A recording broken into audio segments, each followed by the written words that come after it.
குறைந்த விலை நிறைந்த தரம் தங்கள் தேவைகள் அனைத்தும் ஒரே இடத்தில் ஜெயச்சந்திரன். விமர்சனங்களின் அங்கீகாரமும் பெற்றோர்களின் பாராட்டுகளும் நிறைந்த பாராஷூட் இப்போது உங்கள் Disney plus Hotstar. GT Holidays, South India's #1 travel brand. You know you are special when you're with GT Holidays. மலம் கழிக்கிற சங்கராச்சாரி வாரலையில் கழிப்பார். இது பிரம்மாவனுடைய படைப்பு. அதை சூத்திரன் என்று சொல்பவன் தலையில் சுமக்க வேண்டும். அந்த நிலையை மாற்றியவர் அண்ணல் அம்பேத்கர், தந்தை பெரியார். ஏர் ஓட்டாமல், கிளப்பை பிடிக்காமல், மாட்டு சாணம் அல்லாமல் நெய் தின்பதும் சோறு தின்பதும் தான் எங்களுக்கு குலத்தொழில் என்றால், அதுதான் விஸ்வகர்மா திட்டம் என்றால், அதை எதிர்க்காமல் திராவிட மாடல் ஆட்சி எப்படி நடத்தப்படும்? இப்போ தையல் தொழிலெலாம் இப்போ அப்படியா இருக்குது, யாரெல்லாம் கற்றுக்கிட்டே செய்கிறாங்க. அதுபோல் இப்போ காலம் மாறுது. இல்லை, அதெல்லாம் தவறான கேள்வி. காலம் மாறுகிறது என்றால் அர்ச்சகர் பணியை கொடுங்க. வெட்கமாக இருக்கிறது. உங்கள் மூலமாக நான் சொல்லுகிறேன், இன்றைக்கு கிராமப்புறத்தில் இருக்கிற மண்பாண்டம் செய்பவனுக்கு வாழ்வதற்கு 2 சென்ட் இடம் இல்லை சார். போராடி இந்த திட்டத்தை கொண்டு வருவாங்க. உயிர் உள்ள மானம் உள்ள எந்த மனிதனும் விஸ்வகர்மா திட்டத்தை, குலக்கல்வி திட்டத்தை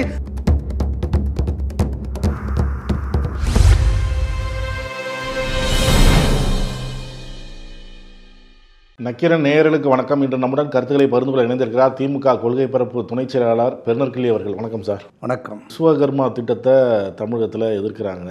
எல்லா ஆலோசனையும் பெற்று இப்படி இருக்கணும், முழுமையாக வடிவமைச்சு தான் அதை நாங்கள் செயல்படுத்துறதுக்கு கொடுத்துருக்குறோம். அதில் இவங்க திருத்தம் பண்ணுறோம் அதெல்லாம் சொல்கிறாங்க. கைவினை கலைஞர்கள் அவ்வளோ பேர் இருக்கிறாங்க.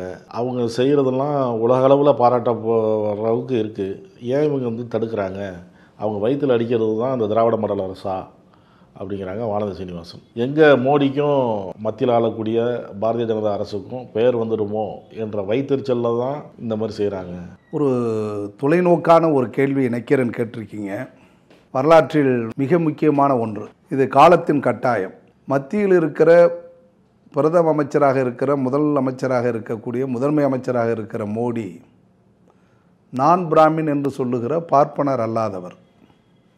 ஆனால் இன்றைக்கு உலகளாவிய அளவில் இயங்கிக் கொண்டிருக்கிற RSS எப்படியாவது கோல்ட் வாக்கரையருடைய, கோட்சேருடைய கொள்கையை, சித்தாந்தத்தை நிலைநிறுத்த வேண்டும் என்று தொடர்ந்து அவர்கள் போராடி கொண்டிருக்கிறார்கள். கிட்டத்தட்ட ஒரு 60% வெற்றி பெற்று விட்டார்கள் என்று சொல்லுகிற அளவிற்கு இந்திய ஒன்றியத்தில் 140, 150 கோடி மக்கள் வாழ்கிற இந்த பேரரசில் பாரதிய ஜனதா என்கிற RSS மதவாத கட்சி ஆட்சியை பிடித்து 11வது ஆண்டை தொடர்ந்து கொண்டிருக்கிறது. அதனுடைய தொடர்ச்சியாகத்தான் பல்வேறு கட்டமைப்பை, ஜனநாயக கட்டமைப்பை, மதசார்பற்ற கொள்கையை தகர்த்து கொண்டிருக்கிறார்கள். அதனுடைய உச்சம்தான் இன்றைக்கு இந்த விஸ்வகர்மா என்கிற கல்விக் கொள்கை திட்டம். குஜராத் பகுதியிலே அல்லது ராஜஸ்தான் பகுதியிலே பார்த்தால் ஆழ்குழாய் கிணறுகள் 2000 அடி ஆழம் தோண்டப்பட்டிருக்கும். தண்ணீர் கிடைக்காமல் மூடாமல் விட்டு விடுவார்கள், அதை மறைக்காமல்.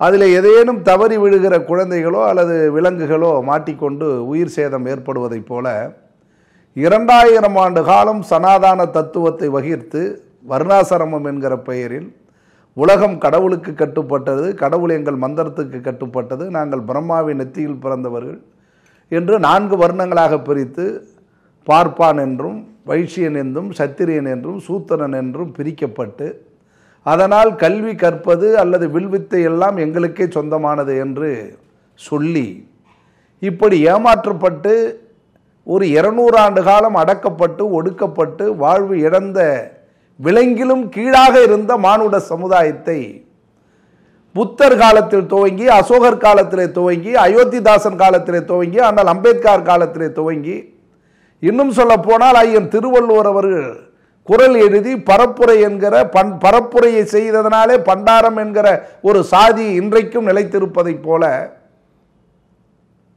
இன்றைய காலகட்டத்தில் 21ஆம் நூற்றாண்டில் இப்படி ஒரு கொள்கையை, விஸ்வகர்மா என்றால் என்ன, அந்த பெயர் எதை தாங்கியிருக்கிறது, இதை ஏன் மோடி உணரவில்லை என்றால் மோடிக்கு பதவியை தவிர வேறொன்றும் தெரியாது. RSS என்ன சொல்லுகிறதோ அதை அப்படியே செய்கிற ரிமோட் மனிதராக இருக்கிறார், இயந்திர மனிதராக இருக்கிறார். அவருக்கு சுகபோக வாழ்க்கை. ஆகையால் தான் ஒரு பேராபத்தை விஸ்வகர்மா என்கிற திட்டத்தை கொண்டு வந்திருக்கிறார்கள். அதை எப்படியாவது இம்ப்ளிமெண்ட் பண்ண வேண்டும், கொண்டு போய் 36 மாநிலங்களிலும் சேர்க்க வேண்டும். 150 கோடி மக்களிடத்திலும் இந்த விஷத்தை, நச்சை விதைக்க வேண்டும். அப்படி விதைப்பதனுடைய விளைவாக ஒன்றை சொல்லுகிறேன், நக்கீரன் மூலமாக தெரிந்து கொள்ளுங்கள். மலம் கழிக்கிற சங்கராச்சாரி வாரலையில் கழிப்பார். இது பிரம்மாவனுடைய படைப்பு. அதை சூத்திரன் என்று சொல்பவன் தலையில் சுமக்க வேண்டும். அந்த நிலையை மாற்றியவர் அண்ணல் அம்பேத்கர், தந்தை பெரியார். அதைதான் இன்றைக்கு மீண்டும் கொண்டு வருகிறார்கள். விஸ்வகர்மா கொள்கையினுடைய திட்டம் அதுதான். மலம் அள்ளினவன் மலம் அள்ள வேண்டும், அதுதான் குலத்தொழில். அதற்கு நாங்கள் கடன் தருகிறோம், பயிற்சி தருகிறேன் என்று சொல்லுகிறார். அதே போல தச்சு வேலை, மரம் என்று விறகு எரித்த, சுள்ளி எரிக்கிற, யாகம் வளர்க்கிற பார்ப்பனர் மத்தியிடம் இருந்து மரங்களை எடுத்து வீணையாக்கினான். விறகாக எரித்த அந்த மரத்தை வீணையாக்கி, இருக்கையாக்கி, பாய்மர கப்பலாக்கி, கதவணையாக ஆக்கி நாகரிகத்தை கொடுத்தான் தச்சி கலைஞர். அவனை விஸ்வகர்மா என்று ஒதுக்கி வைத்தான். வெள்ளாவி, அன்றைக்கு சோப்பு கம்பெனி கிடையாது, அன்றைக்கு வாஷிங் மிஷின் கிடையாது. அன்றைக்கு மணலில் இருக்கிற மணலை எடுத்து இந்த மண் உலர்மண் என்று சொல்லி உணர்த்தி அதை வெளுத்து வெள்ளாவி வைத்து துணியை அரசர்கள் காலத்தில், ஆங்கில காலத்தில் கொடுத்தான். அவனை டோபி என்று சொல்லி சலவை கலைஞனை ஒதுக்கி வைத்தான் சாதியின் பெயரால். குதிரை ஏறி போய் மருத்துவம் செய்த மருத்துவனை, பரி என்றால் குதிரை, குதிரை ஏறி போய் மருத்துவம் செய்து இறந்து விட்டானா என்று பார்த்துவிட்டு உயிர் பழைப்பான் என்றால் அருகம்பில்லும் பால் சாரும் கொடுத்து விட்டு உயிர் காப்பாற்றுவது.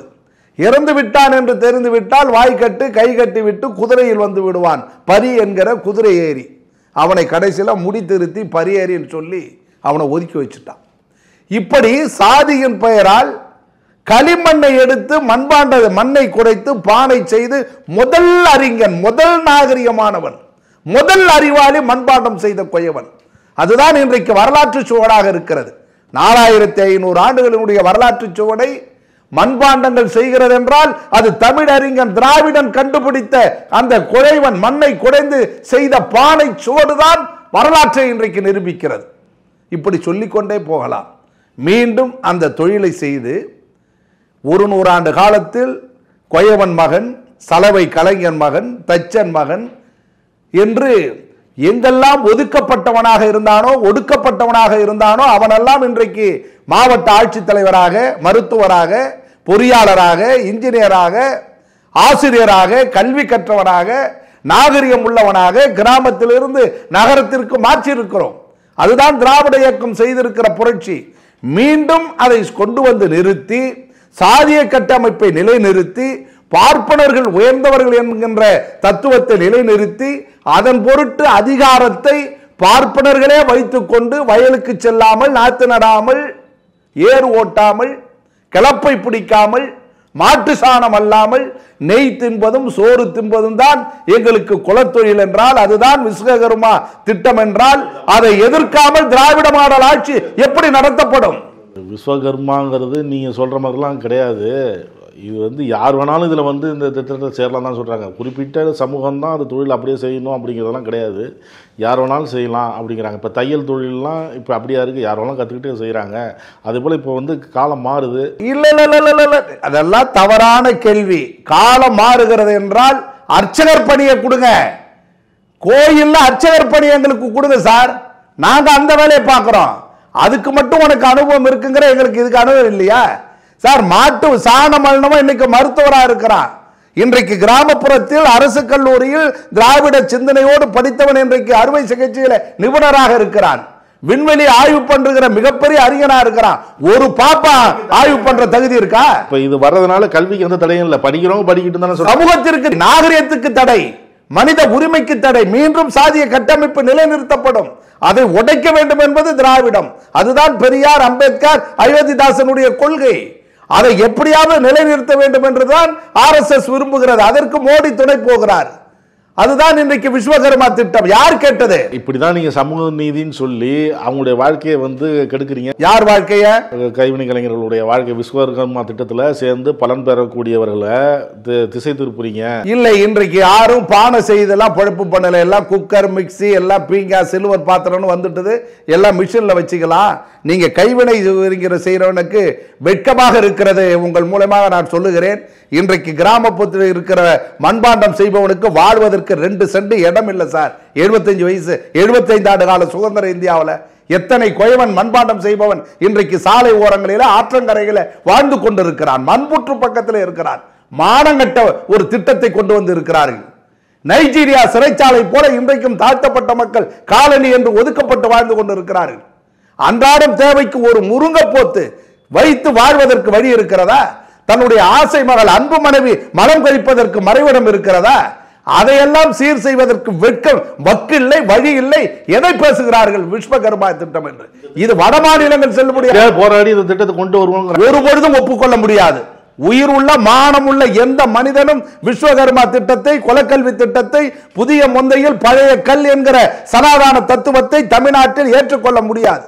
அப்படி திணிக்கப்பட்டால் விளைவு வேறு மாதிரியாக இருக்கும். இப்போ நீங்க இவ்வளவு தூரம் சொல்றீங்க, அவங்க சொல்றது என்னன்னா சந்தைப்படுத்துதல்ல அவங்களுக்கு இதெல்லாம் அந்த மாதிரி நாங்க மாத்தி கொடுக்குறோங்கிறாங்க. அவங்க சந்தைப்படுத்துதல் உலகமயமாக்கல்ல இப்ப எல்லாரும் ஆன்லைன்ல வந்து அதற்கு நீ கடன் தராதீங்க. தனியா கல்விக் கொள்கை வைங்க, பயிற்சி கொடுங்க, எல்லாரையும் தேர்வு செய்யுங்க, அதுல இருந்து திறமையானவனை எடுத்துக்கொள்ளுங்க. இந்த திட்டம் வந்ததுனால நீங்க சமூக மக்களை ஒத்துக்கொள்ளவே முடியாது. சமூக மக்களும் இந்த திட்டத்துல வரலாம். அது எல்லாருமே நிதி உதவி பாடத்திட்டத்துல வைங்க, அப்படிங்கிற பாடத்திட்டத்துல வைங்க. படிச்சுட்டு தேர்வு பெற்றவனுக்கு அந்த வேலையை கொடுங்க. சாதி ரீதியா நீங்க லோன் கொடுக்காதீங்க, கடன் கொடுக்காதீங்க. அதை ஏற்றுக்கொள்ளவே முடியாது. சாதி ரீதியாவே இதை கொடுக்கலங்கிறாங்க எல்லாரும். அப்புறம் விஸ்வகர்மா திட்டத்துல மண்பாண்டம் செய்யறதுக்கு லோன் தரேன்னா கோயவன் புள்ள தான் போவான். யார் வேணாலும் வந்து செய்யலாம். அவனுக்கு எப்படி போவான்? அது வரமாட்டாங்க. அது எனக்கு தெரியுமில்ல. ஆடு தலையை காட்டினாதான் வரும், மாடு புள்ள காட்டினாதான் வரும், புலி கரையை காட்டினாதான் வரும். புலி கிட்ட புள்ள காட்டினா வருமா? அது மாதிரி எவனுக்கு கடன் கொடுத்தா எந்த ஜாதிக்காரன் வரானோ அவனை கூப்பிட்டு திருப்பி முடித்திருத்த வைக்கணும். இவனுக்கு இதே வேலைதான். இதுதான் பார்ப்பன சிந்தனை. இதை நாங்க பேசினா ஒரு சாதியை பேசுறீங்கன்னு சொல்றீங்க. இதை எப்படி ஒத்துக்க முடியும்? என்ன நியாயம் இது? என்ன நாகரிகம்? எவன் கேட்டான்? விஸ்வகர்மாங்கிற திட்டத்தை யார் கேட்டது? விஞ்ஞானத்தை நோக்கி போய் கொண்டிருக்கிற நாகரிக உலகத்தில் விஸ்வகர்மான்னு கொண்டு வந்தா என்ன அர்த்தம்ன்றனா? எப்படியாவது திட்டத்தை கொண்டு வருவாங்க. ஒரு பொழுதும் ஏற்றுக்கொள்ள மாட்டோம். இதுக்காக ஒரு பொழுதும் ஏற்றுக்கொள்ள மாட்டோம். போராட்டத்தை சந்திக்க தயாருங்கிறாங்க வானதி. ஏங்க வீணா இதெல்லாம் நியாயமா? அந்த அம்மாவுக்குள்ள ஏதாவது வானதி அம்மாவை பத்தி எல்லாம் பேசாதீங்க. நான் தாய் குலத்தை மதிக்கிறவன். ஏதோ அவர்கள் பயணிக்கிற இடத்தில் அவர்கள் தேவைப்படுகிறார்கள். அவர்கள் பயணம், அவங்கள் சேவை அங்கே தொடரட்டும். நாட்டு மக்களுக்கு பயன்படாது, வேண்டாம். கருத்துக்களை பகிர்ந்ததுக்கு நன்றி. ரொம்ப நன்றி. மகிழ்ச்சி. நக்கீரன் டிவிக்கு சப்ஸ்கிரைப் செய்யுங்கள். உங்கள் ஆதரவே எங்கள் பலம். ஆசிரியர்களுக்கு நண்பனாகவும் மாணவர்களுக்கு ஆசானாகவும் திகழும் தேர்வு வழிகாட்டி. ஒவ்வொரு பாடத்திற்கும் அனுபவமிக்க ஆசிரியர்களின் துல்லியமான தெளிவான விடைகள். CNC இருக்கு, தேர்வு பயம் எதற்கு? இது தீரன் பப்ளிஷிங் ஹவுஸ் விற்பனை வெளியீடு.